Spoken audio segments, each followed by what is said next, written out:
बिस्मिल्लाहिर्रहमानिर्रहीम। शुरू करता हूँ अल्लाह के नाम से जो बड़ा मेहरबान और नहायत रहम करने वाला है। अस्सलामु अलैकुम। आज का हमारा टॉपिक है calculations about power stages and efficiency of DC generator. आज मैं एक एग्जांपल जो है ना वो सॉल्व करने का तरीका आपको बताऊंगा जो पावर स्टेजेस और एफिशिएंसी के मुतल्लिक़ है।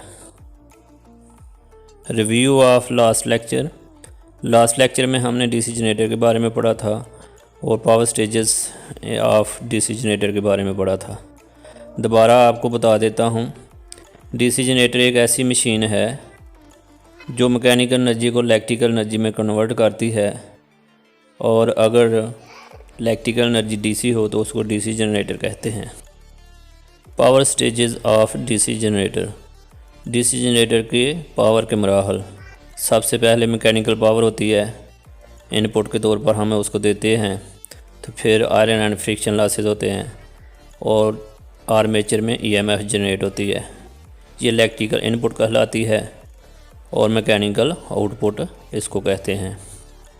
इसके बाद जब ईएमएफ जनरेट होती है, करंट चलती है, तो जनरेटर के अंदर कॉपर लॉसेस होते हैं।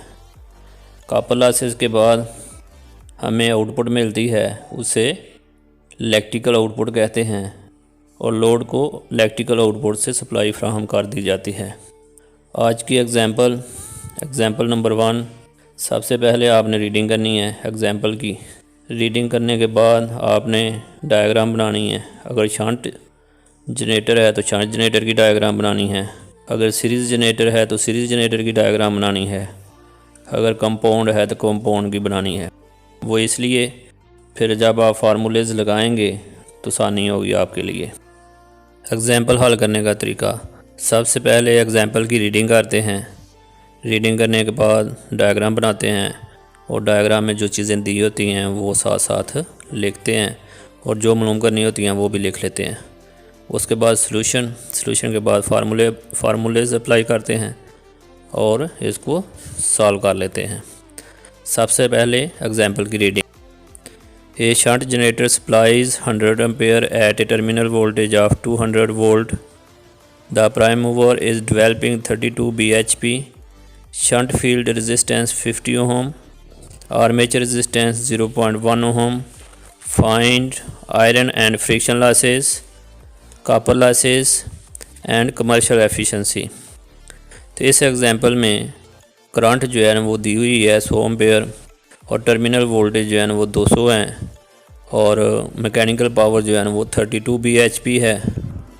शंट फील्ड की रेजिस्टेंस 200 ओम है, और आर्मेचर फील्ड की रेजिस्टेंस 0.1 ओम है।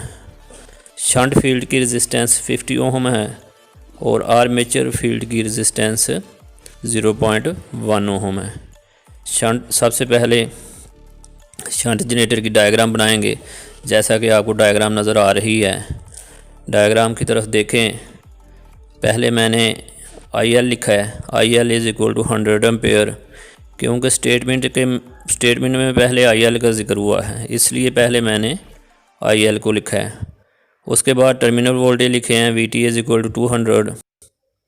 उसके बाद मैकेनिकल पावर लिखी है, वो है 32 bhp है, और शंट फील्ड रेजिस्टेंस लिखी है और वो लिख दिया है मैंने 50 ओम। डायग्राम की तरफ आप देख सकते हैं, लेफ़्ट साइड पर शंट फील्ड है, साथ उसके RSH लिखा हुआ है, और RSH इज़ इक्वल टू 50 ओम लिखा हुआ है।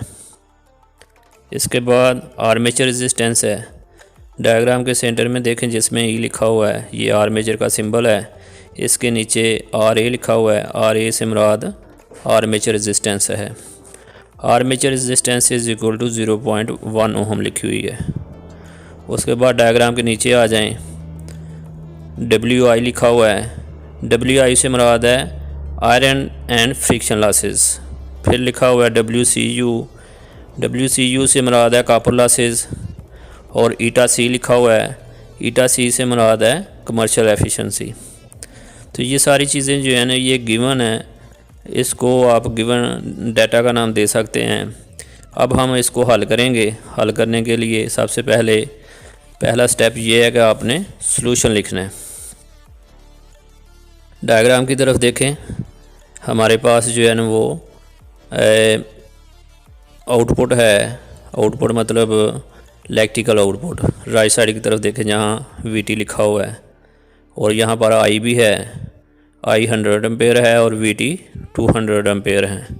इनको आप मल्टीप्लाई करेंगे तो ये इलेक्ट्रिकल आउटपुट हो जाएगी। और BHP जो है ना वो दी हुई है, वो मैकेनिकल इनपुट है। और सेंटर में जो है ना वो इलेक्ट्रिकल इनपुट या मैकेनिकल आउटपुट ये नहीं है, ये हम मालूम करेंगे। इसके लिए सबसे पहला स्टेप ये है सॉल्यूशन। सॉल्यूशन के नीचे देखें ISH लिखा हुआ है। ISH मालूम करने का formula ISH is equal to VSH over RSH, ये ओहम्स लॉ है। और यहाँ पर वैल्यूज़ पुट की हैं। 200 ओवर 50 कैलकुलेट करें तो ये 4 एम्पेयर आ जाएगा। अब डायग्राम में देखें, आर्मेचर से जो करंट निकलती है उसको IA से ज़ाहिर करते हैं। आर्मेचर के सिंबल के ऊपर जो है ना वो IA लिखा हुआ है। डायग्राम के सेंटर में देखें, IA जो है ना वो उसको दो रास्ते मिल रहे हैं आगे गुजरने जाने के लिए। एक रास्ता IL की तरफ जाता है, दूसरा जो है ना वो ISH की तरफ जाता है। अगर आपने IA मालूम करनी है तो दोनों को प्लस करेंगे। डायग्राम की तरफ देखें, अगर आपने IA मालूम करनी है तो IL और ISH को जमा करेंगे तो वो IA होगी। टोटल करंट जो है ना वो आर्मेचर की, दोनों को प्लस करेंगे, लाइन करंट को और शंट फील्ड की करंट को जमा करेंगे तो वो आर्मेचर की करंट आ जाएगी। तो अब आ जाएं सॉल्यूशन की तरफ। देखें फार्मूला मैंने लिखा हुआ है IA is equal to IL plus ISH। IL 100 है, ISH 4 है, दोनों को प्लस करेंगे ये आ जाएगा 104 एम्पेयर। इसके बाद हम EMF मालूम कर सकते हैं जो जनरेटर में फैराडेज लॉ के तहत इंड्यूस होती है। EMF मालूम करने का formula E is equal to VB plus IA into RA। VB से मुराद बुरश वोल्टेज है। DC जनरेटर के पार्ट्स आपको पढ़ाए थे, वहाँ पर आपने कार्बन बुशेस का भी जिक्र सुना था। तो कार्बन बुशेस से जो है ना वो आउटपुट हासिल की जाती है। यहाँ पर जो वोल्टेज मिलते हैं कार्बन बुशेस से वो बुरश वोल्टेज कहलाते हैं, उन्हें VB से ज़ाहिर किया जाता है। VB और VT बराबर होते हैं। शंट जनरेटर में VB, VT, VSH बराबर होते हैं क्योंकि ये पैरेलल सर्किट है। तो पैरेलल सर्किट की डेफिनेशन यही है कि ऐसा सर्किट जिसमें वोल्टेज जो है ना वो हर जगह बराबर हों, पैरेलल सर्किट कहलाता है। तो यहाँ पर भी VT, VB और VSH बराबर हैं, तो इसलिए हम फार्मूले में VB की जगह 200 लिखेंगे। और IA जो है ना अभी हमने मालूम किया थोड़ी देर पहले, वो 104 है। और RA जो है ना वो क्वेश्चन में दी हुई है। डायग्राम की तरफ देखें, इसमें आर्मेचर के सिंबल के नीचे RA लिखा हुआ है और उसकी वैल्यू लिखी हुई है 0.1। तो यहाँ पर 0.1 लिख देंगे, मल्टीप्लाई करेंगे तो EMF आ जाएगी हमारे पास, EMF 210.4 वोल्ट। तो ये जनरेटर की इंड्यूस्ड EMF है। इसके बाद हम मैकेनिकल पावर मालूम कर लेते हैं। मैकेनिकल पावर जो है ना एग्जांपल में दी हुई है 32 HP है। तो 1 HP 746 वाट के बराबर होता है। 32 को आप 746 से मल्टीप्लाई करेंगे तो ये आ जाएगा 23,872 वाट। ये जनरेटर की मैकेनिकल पावर है। तो आपने ये याद रखना है कि जनरेटर में मैकेनिकल पावर सबसे ज़्यादा होती है क्योंकि ये इसकी इनपुट है। फिर जनरेटर में लॉसेस होते हैं तो आउटपुट ज़ाहिर है फिर कम होगी।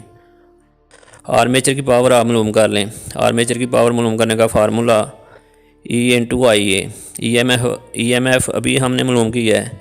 E से मुराद EMF है और IA से मुराद है आर्मेचर में से गुजरने वाली करंट। ये दोनों चीज़ें थोड़ी देर पहले हमने मालूम की हैं। वैल्यूज़ पुट करें। E की वैल्यू है 210.4 और IA की वैल्यू है 104। मल्टीप्लाई करेंगे तो आंसर हमारे पास आ जाएगा 21,882 वाट। अब हम आउटपुट पावर मालूम कर लेते हैं। आउटपुट पावर को पी आउटपुट से मैंने ज़ाहिर किया है, तो ये P output is equal to V I. V भी हमारे पास है, वी से मुराद टर्मिनल वोल्टेज और आई से मुराद लोड करंट। दोनों को मल्टीप्लाई करेंगे तो ये 20,000 वाट आ जाएगा। अब जनरेटर के अंदर 3 किस्म की पावर्स होती हैं, तीनों जो है ना वो हमारे पास आ गई हैं। अब हम लॉसेस जो है ना वो मालूम कर सकते हैं। आयरन लॉसेस मालूम करने का फार्मूला ये है कि मैकेनिकल पावर में से आप आर्मेचर की पावर को निकाल दें तो आयरन लॉसेस आ जाएंगे। तो इसलिए मैंने लिखा है फार्मूला, आप देख सकते हैं, WI is equal to P mechanical minus P armature. अब पी मैकेनिकल में से आप आर्मेचर की पावर जो है ना वो निकाल दें तो हमारे पास आंसर आ जाएगा 1919 वाट, 1990 वाट। 1990 वाट इस जनरेटर के आयरन लॉसेस हैं जिन्हें WI से ज़ाहिर किया जाता है। इसके बाद हम मालूम करेंगे कॉपर लॉसेस। कॉपर लॉसेस मालूम करने का formula WCU is equal to P armature minus P output. अब दोनों की वैल्यू पुट करेंगे, कैलकुलेट करेंगे तो हमारे पास आ जाएंगे 1882 वाट। 1882 वाट जो है ना इस जनरेटर के कॉपर लॉसेस हैं। Commercial efficiency. कमर्शियल एफिशिएंसी मालूम करने का formula eta C is equal to P out over P in in 200। P out भी हमारे पास है यानी कि आउटपुट पावर, और पी इन यानी कि इनपुट पावर दोनों हैं। वैल्यूज़ पुट की 100 से मल्टीप्लाई किया तो आंसर हमारे पास आ जाएगा 83.8%। तो इस जनरेटर की एफिशिएंसी 83.8% है। इस जनरेटर में आपने 3 जो है ना वो आंसर मालूम किए हैं, 3 वैल्यूज़ जो है ना वो मालूम की हैं, कॉपर लॉसेस, आयरन लॉसेस और कमर्शियल एफिशिएंसी। इसका मतलब है कि अगर आपके 2 आंसर ठीक हैं, एक गलत है किसी वजह से, तो आपको 9 में से 6 नंबर मिलेंगे। अगर आपका एक आंसर ठीक है तो 3 मिलेंगे। अगर आपके तीनों आंसर ठीक हैं तो 9 नंबर मिलेंगे। तो इसलिए हर आंसर का होना ठीक होना ज़रूरी है। ये थी आज की एग्ज़ाम्पल। इस एग्ज़ाम्पल के मतलब आपने अगर कोई सवाल पूछना है तो आप पूछ सकते हैं। ये एग्ज़ाम्पल बुक के ऊपर हल की हुई है, मैंने भी हल कर दी है। तो आपने करना क्या है कि ये एग्ज़ाम्पल जो है ना वो नीट रजिस्टर के ऊपर हल करनी है। जब कॉलेज ओपन होगा तो मैं चेक कर लूँगा। अल्लाह हाफिज़।